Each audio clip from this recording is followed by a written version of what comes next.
વિનંતી કરું છું કે અમારી ચિંતા ન કરો.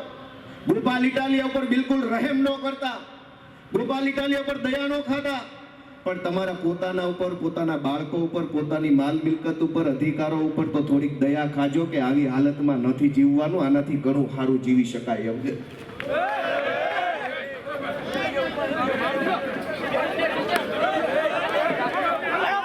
આ પોલીસ વાળા અગાઉથી બચાવવા આવી ગયા, તેને ખબર હતી ને મારવાનો, એ પ્લાનિંગ થી આવેલા. પછી જો આ બચાવવા તરત આવી ગયા, ગુંડા રફંદાઓને બચાવવા તરત આવી ગયા બધા પોલીસ વાળા. આને બચાવવા માટે જ આવ્યા હતા આ બધા, એને પહેલેથી ખબર હતી. આ બધા એટલે પહેલા આવીને ગોઠવાઈ ગયા હતા, પહેલા આવીને એટલે ગોઠવાઈ ગયા હતા કે એને ખબર હતી.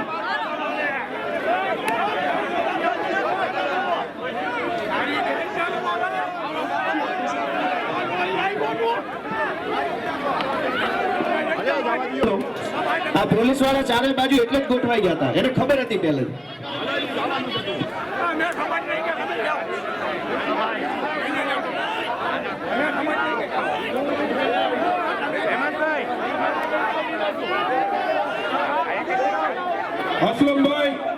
અસલમભાઈ, હું તમામ આપણા કાર્યકરોને વિનંતી કરું છું, તમામ